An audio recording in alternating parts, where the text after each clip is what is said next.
Engagement ಆಗಿರುತ್ತೆ. ಆವಾಗ ಬಂದು ನನಗೆ ರಿಕ್ವೆಸ್ಟ್ ಮಾಡಿ ನನಗೆ ಅವಮಾನ ಆಗ್ತಾಯಿದೆ, ಈ ಪ್ರಾಪರ್ಟಿ ಆ್ಯಕ್ಷನ್ ಆಗಿಬಿಟ್ರೆ ನಾನು ಬೀದಿಗೆ ಬಂದುಬಿಡ್ತೀನಿ, ನನ್ನ ಹತ್ರ ಈ ಪ್ರಾಜೆಕ್ಟು GTT ಪ್ರಾಜೆಕ್ಟು, ಈ ಪ್ರಧಾನ ಮಂತ್ರಿ ಯೋಜನೆ ಪ್ರಾಜೆಕ್ಟ್ ಎಲ್ಲ ಹಾಳಾಗ್ಬಿಡುತ್ತೆ, ಅದಕ್ಕಿಂತ ದಯವಿಟ್ಟು ನೀವು ನನಗೆ ನನ್ನ ಜೊತೆಗೆ ಬನ್ನಿ, ಬಾಂಬೆಗೆ ಹೋಗೋಣ, ಅವ್ರಿಗೆ ಸ್ವಲ್ಪ ರಿಕ್ವೆಸ್ಟ್ ಮಾಡಿ ಟೈಮ್ ತೊಗೊಳ್ಳೋಣ ಅಂತ ಕರ್ಕೊಂಡು ಹೋಗ್ತಾರೆ ಬಾಂಬೆಗೆ.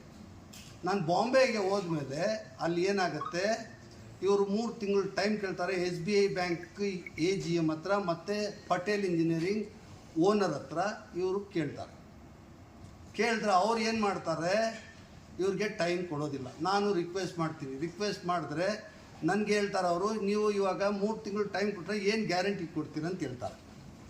ಆ ಗ್ಯಾರಂಟಿ ಕೊಡಿ ಅಂತ ಹೇಳಿದ್ದಕ್ಕೆ ನಾನು ಏನು ಮಾಡ್ತೀನಿ, ಈ ಗ್ಯಾರಂಟಿ ಬರ್ಕೊಡ್ತೀನಿ.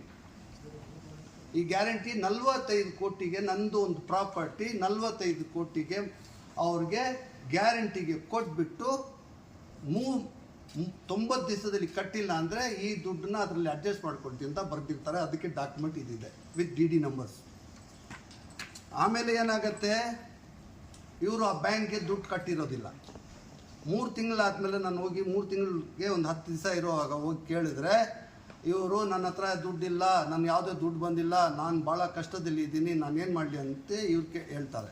ನಾನು ಹೇಳ್ತೀನಿ, ನನ್ನ ಪ್ರಾಪರ್ಟಿ ಎಲ್ಲ ಹೋಗ್ಬಿಡುತ್ತಲ್ಲ ಸರ್, 200 ಕೋಟಿ ಪ್ರಾಪರ್ಟಿ ಹಾಳಾಗಿ ಹೋಗ್ಬಿಡುತ್ತಲ್ಲ ಅಂತ ರಿಕ್ವೆಸ್ಟ್ ಮಾಡೋದು. ನಾನು ಏನು ಮಾಡಲಿ, ನಾನು ಹೆಲ್ಪ್ಲೆಸ್ ಅಂತ ಹೇಳ್ಬಿಟ್ಟು ನನಗೆ ಒಂದು ಕೆಟ್ಟ ಮುಖ ಮಾಡಿ ಹೇಳ್ತಾರೆ. ನಾನು ಆವಾಗ ಅದರಲ್ಲಿ ಹೋಗಿ ಇವ್ರಿಗೆ ತಿರ್ಗಾ ಬ್ಯಾಂಕ್ಗೆ ಹೋಗಿ, ಬ್ಯಾಂಕ್ಗೆ ಪಟೇಲ್ ಇಂಜಿನಿಯರಿಂಗ್ ಹೋಗಿ ಕನ್ವಿನ್ಸ್ ಮಾಡಿ ಅವ್ರಿಗೆ ರಿಕ್ವೆಸ್ಟ್ ಮಾಡ್ತೀವಿ.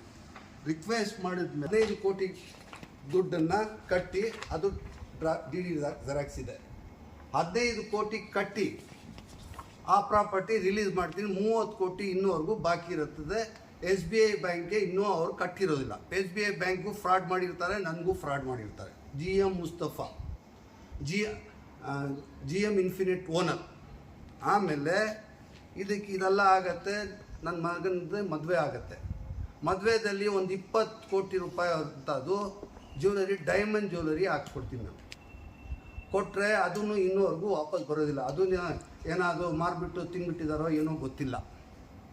ಮೀನ್ ಟೈಮ್ ಏನಾಗುತ್ತೆ, ನನ್ನ ಮಗ ಬರ್ತಾನೆ. ಈ ಪ್ರಾಪರ್ಟಿ ಒಂದು 200 ಕೋಟಿ ರೂಪಾಯಿ ನನಗೆ ನನ್ನ ಹತ್ರ ದುಡ್ಡು ಬಂದಿರುತ್ತೆ, ಯಾವುದೋ ಪ್ರಾಪರ್ಟಿ ಮಾರಿ 200 ಕೋಟಿ ರೂಪಾಯಿ ಸಾಲ ಕೇಳ್ತಾರೆ. ಮತ್ತು ನಂದು ಅವ್ರಿಗೆ ಅಟ್ಯಾಚ್ ಎಲೆಕ್ಟ್ರಾನಿಕ್ ಸಿಟಿ ಫೇಸ್ 1ನಲ್ಲಿ ಫ್ರಂಟಲ್ಲಿ ನನ್ನ ಪ್ರಾಪರ್ಟಿ 5.5 ಎಕರೆ ಇರುತ್ತೆ, ಬ್ಯಾಕಲ್ಲಿ 9 ಎಕರೆ ಅವ್ರ ಪ್ರಾಪರ್ಟಿ ಇರುತ್ತೆ. ನನ್ನ ಪ್ರಾಪರ್ಟಿ ಕೊಟ್ಟರೆ ಮಾತ್ರ ಆ ಪ್ರಾಪರ್ಟಿಗೆ ವ್ಯಾಲ್ಯೂ ಬರುತ್ತೆ, ಇಲ್ಲ ಅಂದರೆ ಹಿಂಗಡೆ ಇರೋ ಪ್ರಾಪರ್ಟಿಗೆ ವ್ಯಾಲ್ಯೂ ಇಲ್ಲ. ಆ ಪ್ರಾಪರ್ಟಿ ಕೇಳಿದಾಗ ನಾನು ಏನು ಮಾಡ್ತೀನಿ, ಫಸ್ಟೇ 45 ಕೋಟಿ ನೀವು ನನಗೆ ಟೊಪ್ಪಿ ಹಾಕಿದ್ದೀರಾ, ಅದೇ ಕೊಟ್ಟಿಲ್ಲ ಸಂಬಂಧಿಯವರೇ, ದಯವಿಟ್ಟು ಇದು ಯಾವಾಗ ಒಂದು 50 ದಿವಸ ಮುಂದೆ ಆಗಿದೆ. ಇದು ಸಾರಿ, ನಮ್ಮ ಹತ್ರ ಬಿಸ್ನೆಸ್ ಬೇಡ, ನಾವು ಇದು ನೋಡಿ ಒಂದು ಪ್ರಾಪರ್ಟಿ ವರ್ಷಕ್ಕೆ 1-2 ಪ್ರಾಪರ್ಟಿ ಮಾರ್ತೀವಿ, 1-2 ಪ್ರಾಪರ್ಟಿ ತಗೊಳ್ತೀವಿ, ಅದರಲ್ಲಿ 100-200 ಕೋಟಿ ಸಂಪಾದನೆ ಮಾಡೋಕ್ಕೆ ಅದೇ ನಮ್ಮ ಜೀವನ. ನಾನು ನಿಮಗೆ ಕೊಟ್ಬಿಟ್ಟು ನಾನು ಹ್ಯಾಂಡಿಕ್ಯಾಪ್ ಆಗಿಬಿಡ್ತೀನಿ. ಅದಕ್ಕೆ ದಯವಿಟ್ಟು ನೀವು ಬಿಸ್ನೆಸ್ ಎಲ್ಲ ನಮ್ಮ ರಿಲೇಷನಲ್ಲಿ ಬೇಡ, ನೀವು ದಯವಿಟ್ಟು ನನಗೆ ಕ್ಷಮಿಸಿ ಅಂತ ಹೇಳ್ಬಿಟ್ಟು ಬರ್ತೀವಿ. ಹೇಳಿದ್ರೆ ಆವಾಗ ನನ್ನ ಮಗನಿಗೆ, ನನ್ನ ಸೊಸೆಗೆ ನನ್ನ ಮನೆಯಿಂದ ಅವ್ರ ಮನೆಗೆ ಕರ್ಕೊಳ್ತಾರೆ. ಇಬ್ಬರೂ ಹೋಗ್ಬಿಡ್ತಾರೆ, ಮಗನೂ ಹೋಗ್ಬಿಡ್ತಾನೆ, ಸೊಸೆನೂ ಹೋಗ್ಬಿಡ್ತಾನೆ. ಅದು ದೇವರಂಥ ಹುಡುಗಿ. ಅದು ಆ ಹುಡುಗಿ ಮೇಲೆ ನಾವು ಏನು ಕೆಟ್ಟದಾಗಿ ಹೇಳೋಕ್ಕೆ ಹೋಗೋದಿಲ್ಲ, ಯಾಕಂದರೆ ಅದು ನನ್ನ ಮಗನ ಥರ. ಆ ಯಮ್ಮನ ಮೇಲೆ ನಮಗೇನು ಅಲಿಕೇಶನ್ ಇಲ್ಲ. ನನ್ನ ಮಗನ ಮೇಲೆ, ನಮ್ಮ ಮಾವನ ಮೇಲೆ, ಗುಲಾಮ್ ಮುಸ್ತಫಾ ಮೇಲೆ ಮಾತ್ರ. ಅವರು ನಮ್ಮ ಹತ್ರ ಮದುವೆ ಮಾಡಿರೋದೇ ಏನಕ್ಕೆ ಅಂದರೆ, ನನ್ನ ಪ್ರಾಪರ್ಟಿ ಕಬಾಲಿಕೆ ಮಾಡಬೇಕು ಅಂತಾನೆ ಅವ್ರು ಮಾಡಿರೋದು. ಆದರೆ ಇದು ಏನು ಮಾಡ್ತಾನೆ, ಬಂದು ನನ್ನ ಮಾವ ಕಷ್ಟದಲ್ಲಿದ್ದಾನೆ, ಅವನಿಗೆ ಈ ಪ್ರಾಪರ್ಟಿ ಕೊಡು ಅಂತ. ಆವಾಗ ನಾನು ಏನು ಹೇಳ್ತೀನಿ, ಇವನಿಗೆ ಪ್ರಾಪರ್ಟಿ ಕೊಡೋಕ್ಕಾಗಲ್ಲ, ಏನು ಬುದ್ಧಿ ಇದೆಯಾ, ಅವ್ನು ದೊಡ್ಡ ಫ್ರಾಡ್ ಅವನು. ಆಲ್ರೆಡಿ ನಾನು 45 ಕೋಟಿ ಕೊಟ್ಬಿಟ್ಟು ಸಿಗಾಕೊಂಡಿದ್ದೀವಿ, ನೀನು ಯಾಕಪ್ಪ ಇಂಥ ಬುದ್ಧಿ ಮಾಡ್ತೀಯ, ಎಲ್ಲ ನಿಂತ್ಕೋತ ಅಂತ ಹೇಳಿದ್ರೆ, ನನಗೆಲ್ಲ ಇಟ್ಟಿದೆಯಾ, ಕೊಟ್ಬಿಡು ಅವ್ರಿಗೆ, ನಮಗೆ ಬೇಕಾಗಿಲ್ಲ, ಅವ್ರು ಕಷ್ಟದಲ್ಲಿದ್ದಾರೆ ಅಂತ ಹೇಳ್ತಾನೆ. ನಾನು ಆವಾಗ ಅವ್ನು ಹೊಡಿಯೋಕ್ಕೆ ಹೋಗ್ತೀನಿ, ಒಂದು ಏಟು ಹೊಡಿತೀನಿ. ಹೊಡೆದ್ರೆ ನನಗೆ ಸೋಫಾ ಮೇಲೆ ತಳ್ಳಿಬಿಟ್ಟು ಹೊಡಿಯೋಕ್ಕೆ ಬರ್ತಾನೆ. ಅಷ್ಟೊಳಗೆ ನನ್ನ ಹೆಂಡತಿ ಎಲ್ಲ ಕೇಳ್ಕೊಳ್ಳಿ, ಆಮೇಲೆ ನಾನು ಮಾತಾಡ್ತೀನಿ. ಒಂದೆರಡು ಮಾತಾಡಿ ಆಯ್ತು. ಹೊಡಿಯೋಕ್ಕೆ ಹೋಗ್ತಾನೆ. 45-50 ದಿವಸ ನಾವು ಕಾಯ್ಕೊಂಡಿರ್ತೀವಿ. ಆದಮೇಲೆ ಮೊನ್ನೆ ನಮಗೆ ಧಮ್ಕಿಗಳು ಬರುತ್ತೆ. ಏನು ಧಮ್ಕಿ? ಕೊಲೆ ಧಮ್ಕಿ ಬರುತ್ತೆ.